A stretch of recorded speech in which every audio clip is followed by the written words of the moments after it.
Salut tout le monde, ici DJ Soundman. Aujourd'hui, on va parler de tables tournantes, comment les magasiner, c'est quoi les marques, les différents produits, pourquoi un modèle plus qu'un autre. On va tout regarder ça ensemble. Avant de commencer, je voudrais juste vous inciter à marquer les commentaires sur YouTube, pas sur Messenger, pas sur Facebook ou sur Instagram, sur Twitter ou whatever.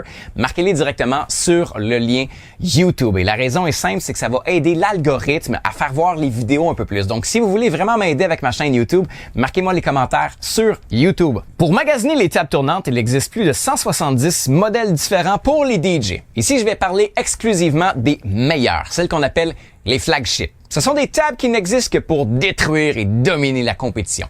C'est la suprématie. C'est les meilleurs. Étrangement, vous n'avez pas besoin de vider votre compte de banque pour obtenir le top des tops. Pour commencer, je dois absolument parler d'un modèle très précis. Pas pour vous en parler, mais pour vous faire comprendre l'univers des tables tournantes. Notre référence ici, c'est la légendaire SL1200, créée par Technics, qui a besoin d'aucune présentation quelconque. Elle est possiblement la plus réputée de toutes. Elle est aux tables tournantes ce que la Mona Lisa est au tableau peint. Connue de tous, avec plein de reproductions, mais surtout vieille.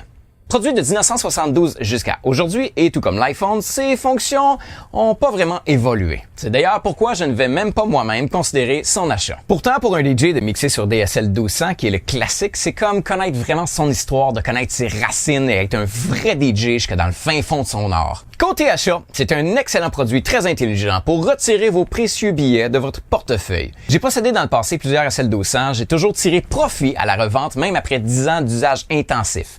À la revente, c'est un retour sur investissement très satisfaisant. Mais c'est pas le meilleur achat pour son ratio performance et prix. Étonnamment, vous pouvez tirer profit aussi de d'autres tables tournantes qui sont moins connues. Les tables tournantes qu'on va parler aujourd'hui ne sont pas dans un ordre spécifique. C'est pas de dire qui est meilleur que quoi. Je pense que chacune des tables tournantes a un avantage face à l'autre. Donc, chacun a des musts, chacun a des problèmes aussi.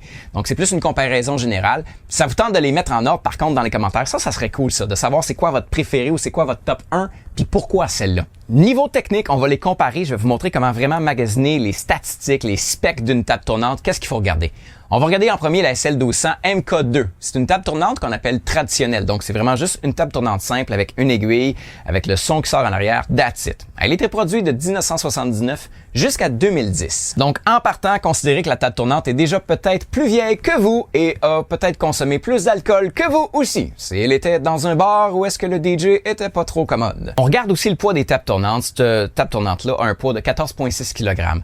On regarde ça parce qu'habituellement, plus pesant veut dire aussi plus résistant au feedback. Donc, le son de la basse va revenir dans la table tournante jusque dans l'aiguille et créer une espèce de grosse vibration, une espèce de gros vraiment fort et vous allez perdre un petit peu le contrôle du son. Donc, la résistance de la table tournante se fait par son poids et aussi au choc pour pas que l'aiguille saute. On regarde le poids. Une des autres statistiques qu'on regarde beaucoup, c'est le torque de la table tournante, donc sa puissance de moteur. La SL1200 possède un moteur de 1,8 kg par centimètre. Ce que ça veut dire en réalité, c'est que le plateau donne une force et quand vous maintenez votre table, vous gardez vous aussi une force. Et plus le moteur est puissant et plus la vitesse va être constante et plus ça va démarrer rapidement lorsque vous le lâchez. La puissance du moteur est quand même prise en compte entre les tables tournantes. Le slip mat qui est entre le vinyle et la table tournante joue un rôle crucial aussi. C'est lui qui va vous donner votre feeling. Il y a des slip mats que je déteste, il y a des slip mats que j'adore. Il faut un slip mat qui mord fort, mais qui glisse beaucoup. C'est très dur de trouver exactement le bon balance entre les deux. Mais la puissance du moteur est vraiment importante. Si jamais vous voulez démarrer rapidement pour les cues, etc., la puissance du moteur, c'est important à regarder. Donc, 1,8 kg/cm, c'est la référence depuis tous les temps dans les moteurs de table tournante. Le pitch de la table tournante est de 8%. Pour les gens qui sont pas initiés nécessairement à l'art du DJ, le pourcentage, en réalité, c'est à quel pourcentage on est capable de faire varier la chanson plus rapidement ou plus lentement pour pouvoir aller beat matcher, donc pouvoir aller à côté avec le même rythme d'une autre chanson. Plus le pitch est grand et plus ça nous donne la flexibilité pour aller chercher des ranges qui sont plus grands. De l'autre côté, c'est plus ça sonne Mickey Mouse aussi ou grosse voix grave. T'sais, le pitch va influencer la tonalité. Mais pas sur toutes les tables tournantes. Dans les grandes forces de la SL1200, son bras ou sa construction au niveau de son bras est très solide. Donc, il n'y aura pas de bruit étrange ou de clic-clic qui va se faire lorsque vous bougez le bras. C'est vraiment une de ses forces. Sa construction est très puissante. C'est un tank. C'est fait pour aller à la guerre. Vous faut le pitcher d'un 4e étage. Faites pas ça. mais elle est résistante. Dans les prix, on parle d'une table tournante entre 500 et 700 $ usagés. Ça peut être moins, ça peut être plus, dépendant de sa condition, son vécu. Il y a beaucoup d'SL1200 qui ont été créés et il y en a eu beaucoup aussi en circulation depuis très longtemps. Donc, magasinez bien, connaissez votre table, c'est quoi son histoire avant de faire votre achat. Et l'achat aussi, quand vous allez la revendre, ça baisse pas vraiment de prix. À moins qu'il se passe quelque chose de catastrophique, les SL1200, le prix va tout le temps durer. Donc, vous l'utilisez 10 ans, vous la revendez le même prix que vous l'avez payé, that's it. Puis en attendant, c'est bon pour votre image, vous avez l'air d'un vrai DJ. Pioneer PLX 1000. On n'avait pas le choix d'aller vers Pioneer. Pioneer a tellement envahi le marché du DJ professionnel, des clubs, des shows. Toute l'élite du DJing est sur Pioneer. C'est comme un standard. Si tu mixes sur Pioneer, t'es le standard mondial d'être un vrai DJ aujourd'hui. Donc, Pioneer se devait d'ajouter une table tournante professionnelle à son line-up. C'est une table traditionnelle, comme la SL1200, mais la production est quand même moderne. C'est pas une table qui est faite depuis très longtemps. Au niveau de la construction, c'est une table tournante qui s'attaque directement à la SL1200. Au niveau des specs, c'est très similaire. Au niveau du poids, 14 kg, c'est fabriqué en zinc. Le look est quasiment identique. Vous avez aussi le même genre de moteur avec 1,8 kg par centimètre. La différence, par contre, dans les pitchs, au lieu d'avoir simplement 8%, on va rajouter 8, 16 et 50%. Plus le pitch va varier et plus vous allez avoir un effet hélium ou encore voix grave style démoniaque parce que la tonalité va changer selon votre pitch. Et ça, c'est un problème qui est récurrent depuis tout le temps. Si vous utilisez votre table tournante avec un logiciel, le logiciel aujourd'hui est équipé avec ce qu'on appelle un key lock qui va barrer la tonalité. Donc, en changeant votre pitch, la tonalité va tout le temps rester la même. Chose intéressante, c'est que cette table-là en a un aussi intégré. Ça sert absolument à rien avec vos logiciels, mais lorsque vous allez changer votre tonalité avec des vrais vinyles, vous pourrez faire des transitions vraiment intéressantes. On peut passer du hip-hop au house directement avec du 50% et la tonalité ne changera pas sur du vrai vinyle. Donc, c'est ce qu'on appelle une traditionnelle upgradée. C'est une table tournante normale à première vue, mais à l'intérieur, elle a une interprétation. Elle va prendre la musique qui est en format analogique et elle va le transformer en format digital. Elle peut le traiter avec le Keylock et à l'arrière, votre sortie phono peut sortir aussi en RCA. Ça devient très pratique lorsque vous n'avez pas d'entrée phono, justement. C'est pas le même type de signal. Le son est un peu pas mal différent les deux. Au niveau des prix à l'unité, c'est une table tournante de 1200 $. Usagés sur le marché, ils vont être entre 600 et 700 $. Donc quand même assez dispendieux, mais de qualité. Au niveau des bras, au niveau de la construction, très similaire à une SL1200, c'est juste que la production est plus récente. Donc on va plus s'attaquer à la S100, mettons une MK5 ou une MK7, les tables plus récentes de Technics. Reloop RP 7000, c'est une table classique, traditionnelle, fabriquée moderne. J'aime tellement Reloop, c'est tellement une belle compagnie. Ils ont commencé à faire des tables tournantes pour DJ en copiant la SL1200 dans le début des années 2000. C'était leur modèle RP1000. C'est un clone parfait. La seule différence, c'est que le moteur était un peu moins puissant avec seulement 1 kg par centimètre. La 7000 est une table classique fabriquée à partir de 2013 en montant. Son poids est de 11 kg. Son châssis est en aluminium. Là, ce que ça devient super intéressant, c'est que son moteur est très puissant. On parle de 4,5 kg par centimètre au lieu du 1,8 traditionnel. Donc, c'est un moteur très, très fort. Au niveau des pitchs, 8%, 16%, 50%. Donc, c'est une table créative. On peut aussi ajuster son start et son stop. Donc, la table tournante elle-même, on peut partir plus lentement et on peut l'arrêter tranquillement. Jusqu'à 6 secondes d'effets spéciaux qu'on peut utiliser. C'est pas un gros feature, mais des fois, c'est bien le fun à utiliser. Au niveau des prix, c'est une table tournante qui est 680 $ neuf. C'est le prix pratiquement d'une SL1200 usagée, mais vous avez une table flambant neuve avec une garantie et il n'y aura pas de problème. Très intéressant. Attachez vos cellules dans votre cerveau, écoutez bien le nom. C'est une Audio-Technica AT-LP 1240 XP. Et c'est bien important de prendre la version XP si vous êtes DJ, parce que la 1240 tout court est faite pour la maison, donc il n'y a pas de pitch dessus. C'est une table classique, construction aluminium, très similaire à Stanton et à Reloop. Au niveau des specs, Audio-Technica est très silencieux, donc ne dévoile absolument rien. Au niveau du moteur, quand on regarde la construction, on peut s'attendre à un moteur de 1.8 à 2.2 peut-être. Au niveau du start et du break, on peut les ajuster. Au niveau de l'intérieur de la table tournante, au niveau des sorties, vous allez avoir la sortie phono et en RCA, donc pour pouvoir l'écouter sur un système de son qui n'a pas d'entrée phono. Neuf, c'est une table tournante qui vaut 749 $. Le look est vraiment très identique au Reloop RP6000 MK6 LTD. Donc, il y a deux tables tournantes qui sont vraiment pas mal des clones. Là où il y a un bémol, c'est qu'une table de cette valeur-là, qui est dans leur flagship, il manque un peu de transparence en termes de spec. On ne sait pas c'est quoi le nombre de bruit versus le décibel, la force du moteur, etc. C'est très silencieux de la part d'Audio-Technica, donc je ne sais pas à quoi m'attendre. La construction est quand même bonne, mais c'est weird de cacher des choses comme ça. Pour moins cher, vous pourriez avoir la 120 XP ou la 140 XP. C'est le même moteur avec un pitch de 8, 16 et 24%. Il y a peut-être plus de choix d'aller chercher vers ça. Ça, c'est vraiment plan B. Débouchez vos oreilles, vous n'allez pas croire ce que je vais dire. Gemini.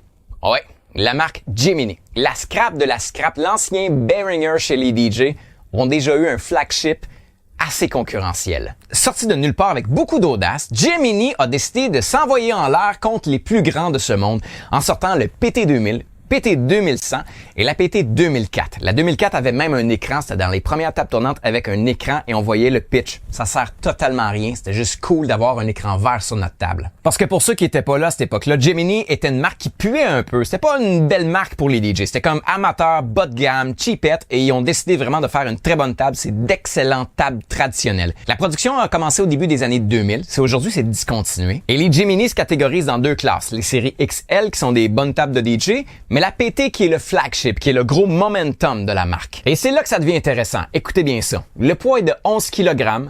Son moteur a un 2.2 kg par centimètre de torque, plus fort qu'une 1200. Son pitch est de 10% et le prix usagé est entre 80 à 200 $ par table.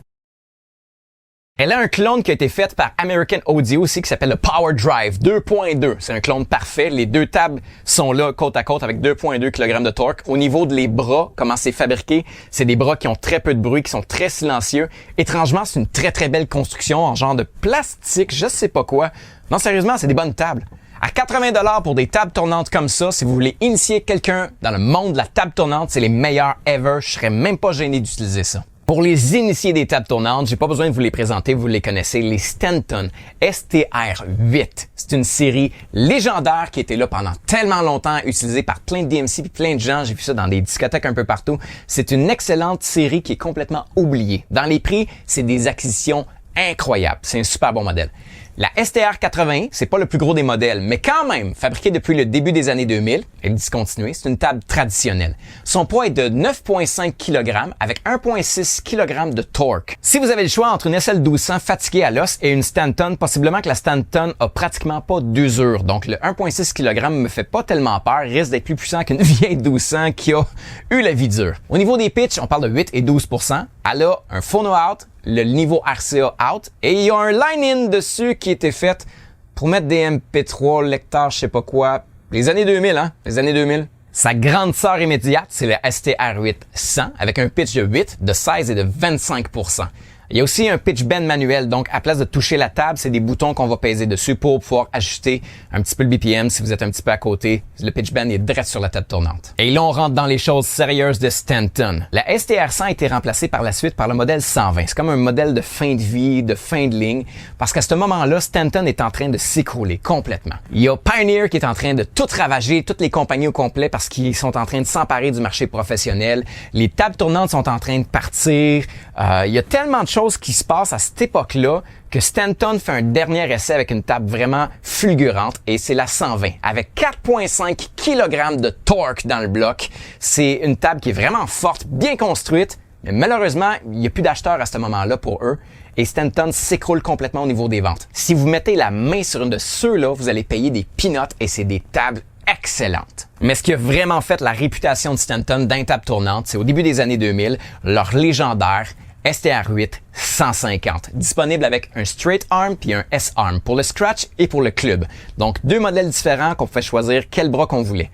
Attention, 10,2 kg, châssis en aluminium, 4,5 kg par centimètre, 8, 25, 50% au niveau du pitch. C'est une table qui est hyper équipée, qui est un monstre.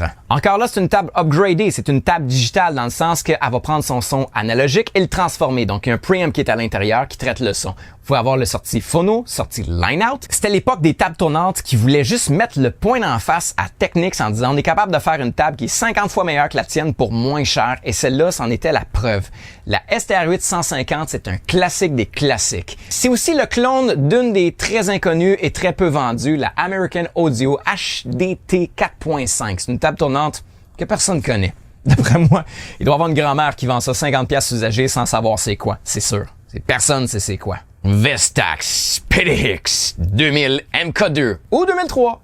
un des deux. Au début des années 2000, Vestax est la machine de guerre pour les gars qui font du scratch. Toutes les DMC Champion, les gars ont peut-être des tables tournantes Technics, mais les mixeurs sont complètement dominés par Vestax. Technics a un mixeur aussi. Et il y a aussi Numark qui a le Pro SM, qui sont les trois noyaux dans tout ce qui va être combat de tables tournantes. Donc, c'est des tables tournantes qui ont été faites pour du battle. Vraiment une construction qui est rigide, qui est forte, qui est dynamique. On va voir souvent le straight arm. Donc, c'est vraiment une table tournante qui est orientée pour bouger rapidement puis manger des volets. Eux autres, ils ont été construits à mi-année 2000, là où la technologie est en train d'évoluer énormément dans les tables tournantes. C'est des tables assez légères, donc 7,2 kg. C'est léger, mais une bonne résistance au feedback. Ils sont bien construites. Au niveau du moteur, c'est 2,2 de torque. Au niveau des pitchs, on a un 10, un 50%, mais son feature spécial, c'est qu'elle a un ultra pitch. Donc, il y a comme un deuxième pitch plus précis qui est vraiment pour tomber avec de la précision entre des pourcentages. Il va avoir les petits features comme reverse, il va avoir le start et le stop qu'on peut ajuster encore là jusqu'à 6 secondes pour pouvoir dire on veut le partir lentement ou l'arrêter lentement. Sur le marché de l'usager, par contre, c'est des tables excessivement rares. Donc, c'est très dur de dire un prix déterminé, là, de dire ça se vend à peu près ça, parce qu'il y en a juste pratiquement pas. C'est une table difficile à trouver. Et Vestax, dans sa lignée, a créé un jour un flagship vraiment intense qui est un précurseur à ce qu'on connaît aujourd'hui, qui est la Vestax PDX 3000. C'est une table traditionnelle upgradée. C'est la première au monde à inclure un port MIDI pour pouvoir y envoyer de l'information pour pouvoir contrôler le moteur. Est-ce que c'était pratique à cette époque-là? Pas en tout. Mais aujourd'hui, c'est ce qui a donné le ton pour pouvoir rajouter des cue points, des pads sur nos tables tournantes. Donc, la table d'aujourd'hui provient beaucoup de l'idée de la Vestax. C'est une table un peu plus pesante que ses consoeurs parce que c'est le flagship. En ABS de plastique, la construction est très bien faite, 9,5 kg. On peut ajuster le torque, le moteur est plus puissant aussi, pouvant nous donner jusqu'à 2,7 kg par centimètre. Dans les prix usagés, j'en ai trouvé usagés à 300 $ chacune. Donc, c'est un prix qui est quand même très raisonnable considérant la table. Et c'est surtout qu'apporte le nom légendaire Vestax. C'est comme une antiquité vraiment high-tech, haut de gamme de l'époque qui n'existe plus aujourd'hui. Tantôt, j'ai parlé de Reloop, mais j'ai pas parlé du plus gros flagship de la ligne en ce moment. Le Reloop RP 8000. C'est une table tournante moderne, digitale. A été créée à partir de 2014 en montant. Son poids est de 9,5 kg. C'est une table tournante avec laquelle on peut ajuster le torque en partant de 2,8 kg par centimètre à 4,5. Son pitch est de 8%, 16% et 50%. Là où ce qu'elle vient vraiment démoniaque, là, totalement possédée comparé aux autres, c'est que celle-là a toutes les features Serato DJ dedans. Donc, toutes les cues, les loops, les slicers, vous pouvez ajouter le start, le stop, tout est à l'intérieur de la table. Vous dominez votre Serato directement, physiquement sur la table. C'est complètement pété. C'était l'idée de Vestax version moderne, version ce que toutes les tables devraient être aujourd'hui. Donc, c'est vraiment une table sérieuse, très créative, exprès pour faire du battle. C'est vraiment une très belle construction. On parle d'un prix de 900 $, ce qui est ultra raisonnable considérant tout ce qu'elle a à offrir. La Reloop RP8000, ça, je la considère. Ce qui m'amène vraiment à une table légendaire, iconique, qu'on a vu un peu partout aussi, qui est vraiment un autre aspect complètement de la table tournante traditionnelle, mais qui fait partie de toute la lignée des tables tournantes upgradées. C'est elle qui a mis la table pour tout l'avenir des tables tournantes qui allaient devenir futuristes. On parle ici de la Numark TTX. Pour un DJ qui commence, Numark est vu comme une compagnie plutôt bas de gamme, milieu de gamme pour des DJ amateurs. Et si tu t'en vas dans le milieu professionnel, c'est juste pas là du tout. Tu sais, dans le sens que Pioneer et Rane ont absolument toute la place pratiquement, donc il y a très peu de place pour les autres compagnies. Et Numark a fait le même saut que Stanton ou que Gemini ou que beaucoup d'autres marques qui ont réalisé que dans le marché amateur, il y a plus d'argent dans le bas de gamme que dans le haut de gamme. Et la raison est simple, c'est qu'il y a plus de DJ qui commencent, qui sont prêts à s'investir, qu'il y a de clubs dans le monde, puis les clubs traînent leur équipement tellement longtemps, puis ils le maganent tellement qu'à un moment donné, ça devient compliqué dans le support.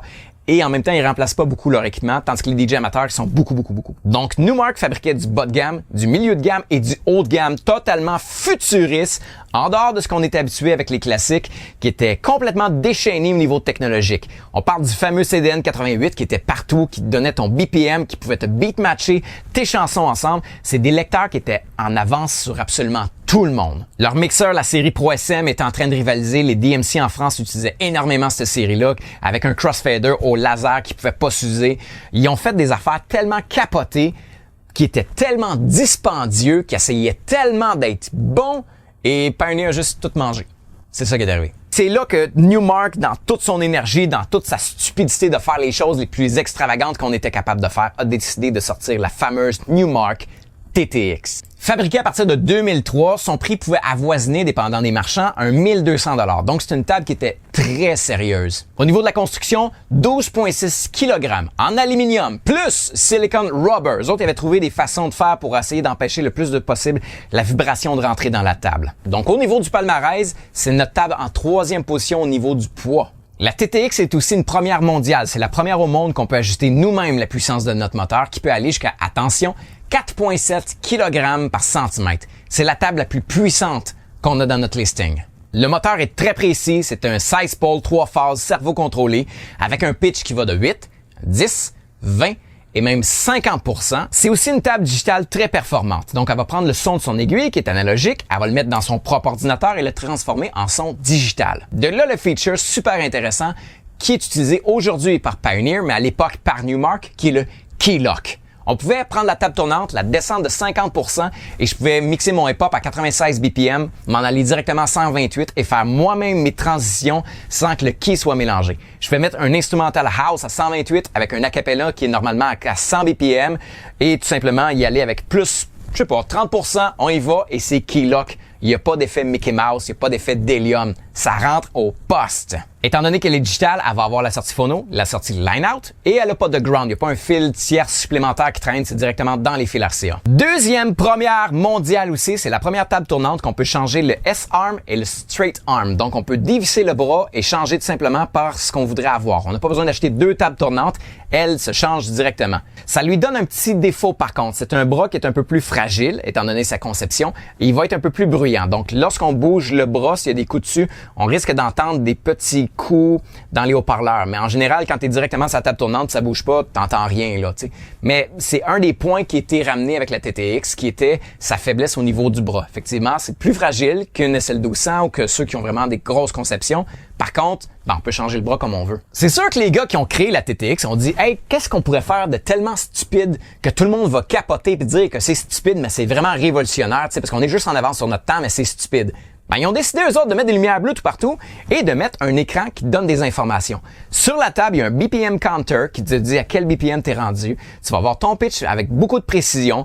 Tu vas avoir aussi l'information sur le plateau qui circule. Donc, tu as un écran sur ta table tournante qui dit tout ce qui se passe.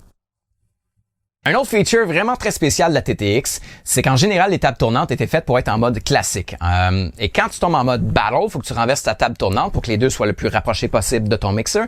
Et ça fait que le pitch, souvent, tu vas avoir le bras qui est dans les jambes un petit peu. La TTX avait réglé ce problème-là en pouvant inverser et les pitchs et les boutons pour justement changer les vitesses. Donc, tu vas avoir que ton pitch, ton bras, il est plus dans les jambes. Tu peux l'inverser. Donc, la table, elle a comme 2 orientations possibles. Puis l'écran change aussi d'orientation.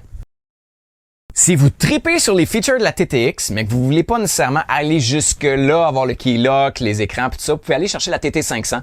C'est la même table avec le même moteur, mais juste pas les features stupides. Au niveau prix, la TTX est vraiment un no-brainer. C'est une table tournante qui se vend usagée des fois aux alentours de 200 $ chacune. C'est stupidement pas cher. Ça peut augmenter aussi dépendant de la condition. Donc, ça peut aller jusqu'à 600-700 $ la paire. Mais j'ai déjà vu une paire à 100 $ la paire. En condition de fonctionner, genre. C'est comme... OK, les prix sont ridicules là-dedans. Ce qui m'amène à sortir un petit peu de la table tournante classique ou traditionnelle ou avec aiguille. La TTX, elle a une grande sœur qui est vraiment la précurseur d'un paquet de tables qui a suivi, qui est la Newmark CDX. C'est la même chose que la TTX, identique, pareil, même moteur, même conception de le kit, sauf que c'est le premier émulateur réel, virtuel, de table tournante au monde. Que tu rentres un CD et tu as vraiment un vrai plateau de vraie table tournante que si tu changes ton slip mat, tu changes vraiment le feeling de ta table tournante. C'est une table tournante et c'est pour ça que je vais l'inclure là-dedans. Chez certains revendeurs, on pouvait acheter cette table-là au coût de 1800 $ l'unité. C'était très dispendieux pour l'époque.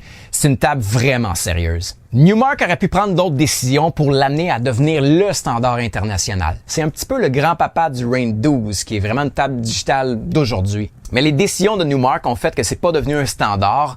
De un, pour le look qui était un petit peu trop futuriste. De deux, le lecteur CD avait tendance à exploser une fois de temps en temps. Et au bout de la ligne, c'est vraiment le CDJ qui a pris la position numéro 1 en termes de standard international. Mais le CDJ lui-même est pas vraiment un émulateur de table tournante. C'est vraiment plus comme un lecteur CD avec un gros jog wheel. versus la CDX qui est une table tournante. Encore là, tout ce qui est dans la TTX que vous capotez dessus est à l'intérieur de la CDX. Le méga moteur de 4,5 kg par centimètre. Les slip mats sont interchangeables. Le pitch, attention, 6, 12, 25 et 100% et keylock en plus. Donc, tu peux carrément aller breaker ta table jusqu'à temps que tu aies une espèce de son de vaisseau spatial que tu peux mettre. En plus, des effets dessus, le slider, le phaser, les écoutes, le kit, tu peux venir avec une affaire vraiment de flyer. C'est comme si le CDN 88 avait fait l'amour à la TTX et qu'ensemble, ils avaient fait un enfant vraiment incroyable, mais qui avait des crises de temps en temps que le lecteur CD pète.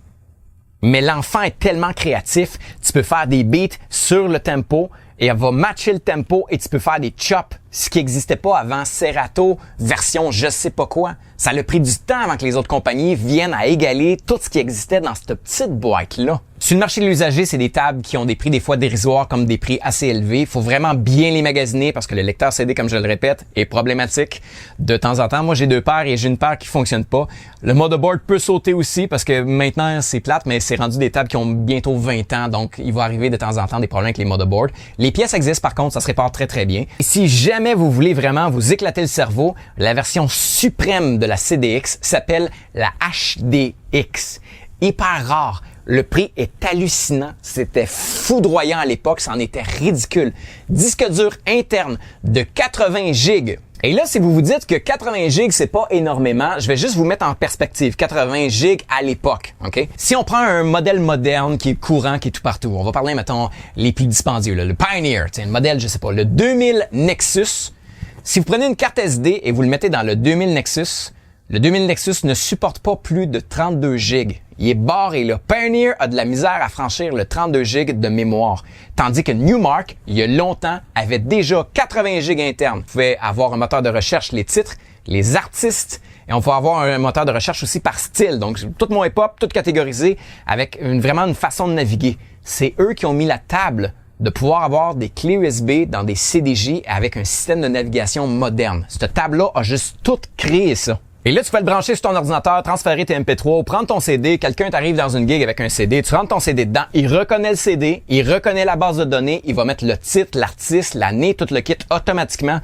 Il y avait au-dessus de 3000 points de queue. C'est juste une machine de mongol qui est sortie à une mauvaise époque avec un look qui était identique au modèle qui se vendait 129$ chez Archambault. Il était là le problème. Et c'est exactement là que Newmark a fait des erreurs, c'est qu'en brandant leur gros modèle flagship, leur gros modèle haut de gamme, le petit modèle à 129$ avait pratiquement le même look et on avait de la difficulté à comprendre la différence entre leurs produits. Et ça fait partie des raisons pourquoi Newmark n'est pas devenu le gros standard international. Ils ont fait les mêmes erreurs que Sega avec leur console ou encore Ford avec la Taurus SHO. Ils ont fait la Taurus, tout le monde en avait une, mais ils ont fait un modèle SHO que le modèle SHO était capable de rivaliser avec la Ferrari, autant sur le quart de mille que dans le slalom. La SHO est un modèle, pour son époque, qui rivalisait une Ferrari. Et les ventes ont été juste à chier, catastrophiques. Le monde n'a pas compris. Ils ont tout acheté le petit modèle de base. Et c'est ça qui est arrivé avec Newmark. Et c'est exactement ça qui a mis la table pour le déclin du style, à cause des TT USB, les TT200, la Reloop RTX 5.5. Mais ça a mis la table pour les appareils super impopulaires qui ont tenté de rivaliser en vain les CDX. Ça a ouvert le marché de la table digitale virtuelle. L'échec commercial de la technique SLDZ 1200, qui avait absolument rien rapport d'une SL 1200, ou la tentative de Denon de revenir sur son succès terminé du lecteur CD double DN 1800, avec la DN 3007 qui est à chier. Malheureusement pour toutes ces marques-là, la Pioneer CDJ a remporté le succès commercial. C'est eux autres qui ont remporté la guerre des DJ professionnels. Mais ça va être une autre histoire pour une autre vidéo. J'espère que vous avez aimé ça, j'espère que ça vous instruit un petit peu. S'il y a des tables tournantes que ça vous a allumé un petit peu plus que d'autres, marquez-moi les en commentaire. Je suis en train de vérifier de ma part laquelle je vais acheter pour succéder une de mes CDX qui est morte. Je vais peut-être essayer de la récupérer. De mon côté, je suis en train d'évaluer, je regarde les Reloop depuis un certain temps. Il y a la Rain 12 qui est vraiment intéressante aussi, mais ça c'est une table complètement virtuelle. Donc ça, je vais revenir dans une autre vidéo. On va les comparer, mais d'une autre façon ceux-là. Là, vous savez, c'est beaucoup de travail des vidéos YouTube comme ça. Ça prend entre 5 à 15 heures fabriquer une vidéo de même. Il y a toute la recherche avant, il y a l'écriture du texte, il y a tout le montage que ça implique, etc. Donc, c'est beaucoup d'ouvrages. Ça vous tente de m'aider là-dedans, marquez des commentaires en bas, marquez la couleur du ciel si ça vous tente, peu importe. Vous pouvez prendre la vidéo, le partager sur des groupes, ça va juste nous aider à grandir un peu plus. En attendant, on se revoit bientôt dans une autre vidéo. J'ai encore tellement de sujets à vous parler. On se retrouve. Ciao la gang!